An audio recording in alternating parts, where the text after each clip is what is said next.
அறிவியலாளர்கள் இப்போது விண்வெளி பற்றி நிறைய தெரிந்துள்ளனர்.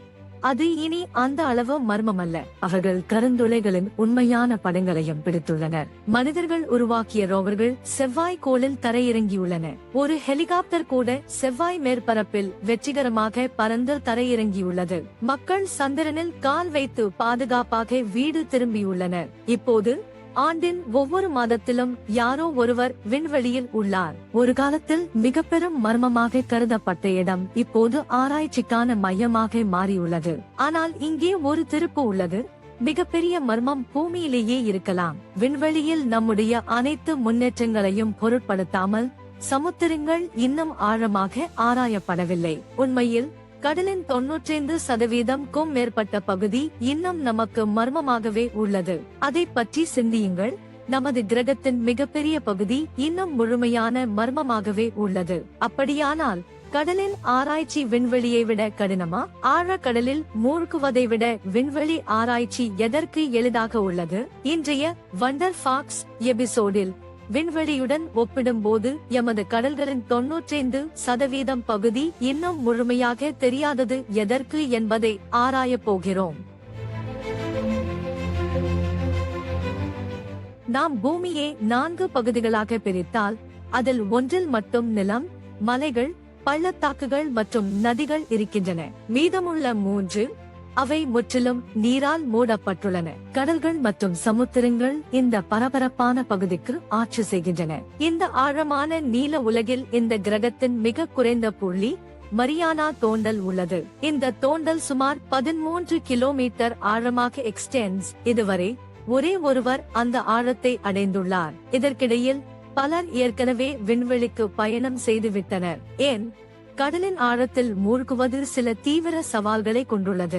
அதிகமானது இது கடல் அழுத்தம். இது ஆழமான கடல் ஆராய்ச்சிக்கான முக்கிய தடையாகும். நாசாவின் கோடார்டு ஸ்பேஸ் பிளைட் சென்டரின் டாக்டர் ஜீன் கார்ல் ஃபெல்ட்மேன் கூறுகையில், நாம் எவ்வளவு ஆழமாக செல்வோமோ நாம் அதை பார்ப்பதில் குறைவாகவே பார்க்க முடியும். மற்றும் இறுதியில் பார்வை முழுமையாக 0க்கு குறையும். மற்றும் பார்வை இல்லாமல் ஆழமான கடலிலிருந்து தகவல் சேகரிப்பது மிகவும் கடினமாகிறது. அதற்கு மேல் நீங்கள் எவ்வளவு ஆழமாக செல்வீர்கள்? அதற்கு ஆற்றல் குளிராக இருக்கும். அழுத்தமா? நீங்கள் இறங்கும் ஒவ்வொரு மீட்டருக்கும் அது விண்ணை எட்டும் அளவுக்கு அதிகரிக்கும். அதனால் தான் இன்றைய அறிவியல் கூறுகிறது, ஒருவரை விண்வெளிக்கு அனுப்புவது கடலின் அடிப்பகுதிக்கு அனுப்புவதை காட்டிலும் எளிது. காரணம், கடுமையான நீரழுத்தம் ஆழ்கடல் ஆராய்ச்சியை மிகவும் கடினமாக்குகிறது. அறிவியலாளர்கள் கணக்கிடுவதாவது, கடலின் அடிப்பகுதியில் ஒருவரின் உடலில் சதுர அங்குலத்திற்கு சுமார் 15 பவுண்ட் அழுத்தம் இருக்கும். ஆனால் விண்வெளியில் அந்த அழுத்தம் 0 குறைகிறது. இப்போது பூமியின் ஆழமான இடமான மரியானா பள்ளத்தாக்கில் 7 மைல் ஆழம் மூழ்குவதை நினைத்து பாருங்கள். அங்கே கீழே உங்கள் உடல் மேற்பரப்பை விட சுமார் 1000 மடங்கு அதிக அழுத்தத்தை சந்திக்கும். அது உங்கள் உடலில் 50 ஜம்போ ஜெட்களின் எடையை சுமப்பதை போன்றது. அந்த மாதிரியான அழுத்தத்தில் உங்கள் உடல் உண்மையில் நசுங்கிவிடும். அதாவது நீரில் ஆழத்தில் சிறிய தவறும் மிகவும் ஆபத்தானதாக இருக்கும். அதுவே ஓஷன்கேட் இன் டைட்டன் சப்மெர்சிபிள் உடன் நடந்தது. ஜூன் 2023 18 அன்று காலை 9:30 மணிக்கு அது அதன் இறக்கத்தை தொடங்கியது. அந்த நேரத்தில் சப்பில் 5 பேர் இருந்தனர். அவர்கள் டைட்டானிக் அழிந்த கப்பலை அருகில் காண ஒரு பணியில் இருந்தனர். ஆனால் சில நிமிடங்களுக்கு பிறகு சப்பில் நிகழ்ச்சியாக தொடர்பு தந்தது. அந்த ஆழமான நீரின் கீழ் GPS அமைப்புகள் கூட செயல்படவில்லை. இவ்வாறு நிலை ஏற்பட்டால் சப்பை கண்டுபிடிப்பது ஒரு சவாலாக மாறியது. அதனால் தான் வேடிக்கைக்காக ஸ்கூபா டைவிங் செய்யும் வாடிக்கையாளர்கள் 130 அடி ஆழம் வரை மட்டுமே செல்ல முடியும். மற்றும் 650 அடி ஆழத்தை தாண்டி கடலுக்கு மிக குறைந்த சூரிய ஒளி மட்டுமே சென்று சேர்கிறது.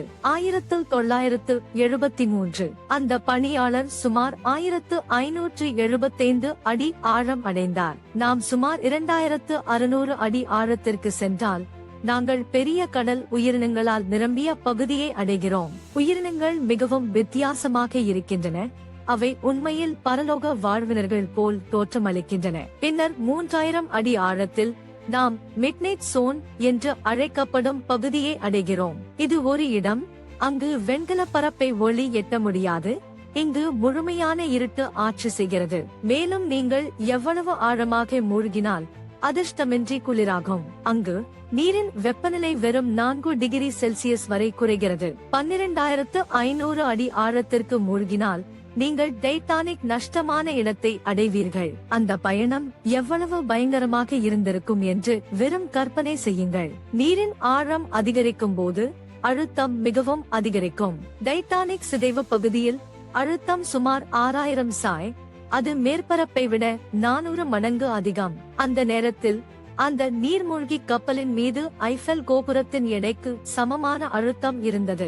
மற்றொரு வார்த்தையில், கீழே உள்ள கடல் உங்களை காலியான சோடா திண்ணை போல நசுக்கிவிடும். அந்த துயரமான ஆழ்கடல் பணியில் டைட்டன் சபில் இருந்த அனைத்து 5 பேரும் உயிரிழந்தனர். கடலின் கடுமையான அழுத்தத்தால் நீர்மூழ்கி கப்பலும் அதன் உள்ளே இருந்த 5 பேரும் உள் சுருண்டு நசுங்கினர். இம்ப்ளோடட் என்ற சொல் எக்ஸ்ப்ளோடட் என்பதற்கு எதிர்மறை. வெடிப்பில் விசை வெளியே தள்ளுகிறது, சிதைவுகளை எல்லா திசைகளிலும் பறக்கச் செய்கிறது. ஆனால் இம்ப்ளோஷனில் அது எதிர்மறை, விசை உள்ளே சுருங்குகிறது. நீங்கள் காலியான சோடா டின்னை உங்கள் கையால் நசைக்கும் போல அதுவே அதன் செயல்முறை. அதே விஷயமே கடலின் ஆழத்தில் டைட்டன் சப்மரீனுக்கு நடந்தது.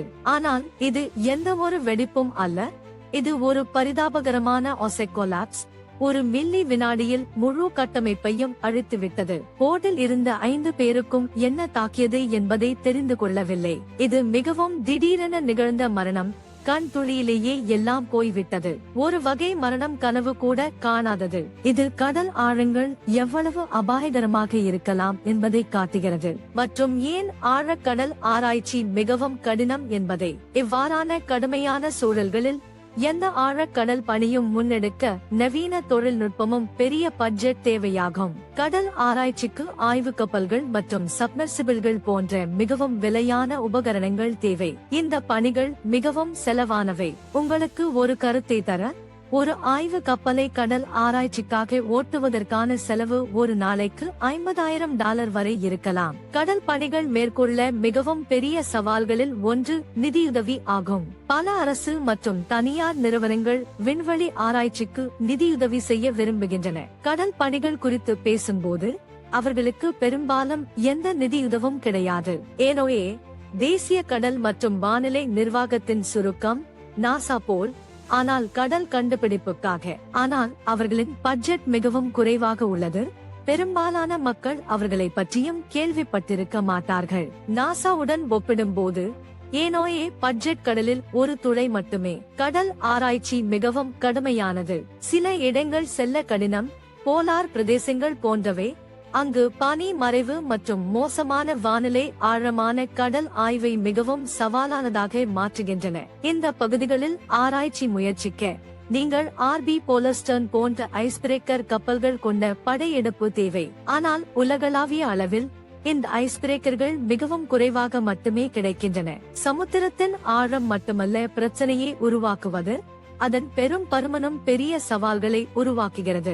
மகாசமுத்திரங்கள் 361 மில்லியன் சதுர கிலோமீட்டர் பரப்பளவை விட அதிகமாக விரிந்து காணப்படுகின்றன.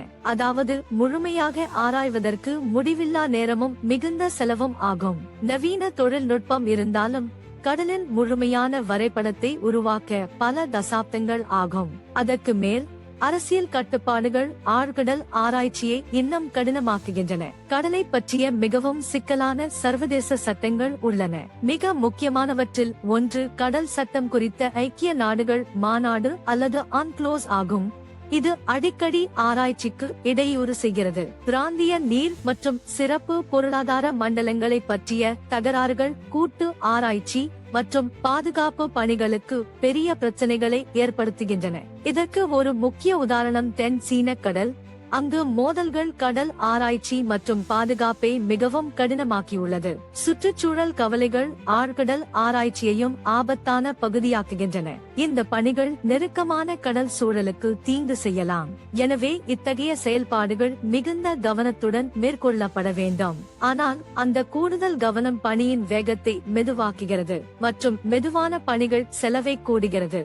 அந்த அனைத்தையும் சேர்த்தால் கடல் ஆராய்ச்சி ஏன் இவ்வளவு சவாலானது என்பதை நீங்கள் புரிந்து கொள்வீர்கள். இதுவே காரணம், இன்று கூட கடலின் 95% மேலான பகுதி இன்னும் கண்டுபிடிக்கப்படவில்லை. இதனால் உங்களுக்கு சிந்திக்க புதிய விஷயம் கிடைத்திருப்பதாக நம்புகிறேன். வீடியோ பிடித்திருந்தால் கருத்து தெரிவிக்க தயங்க வேண்டாம்.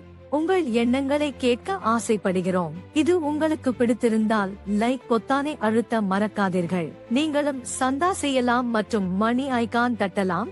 அப்படியால் எதிர்கால வீடியோக்களை நீங்கள் தவறவிட மாட்டீர்கள். காணும் போது நன்றி.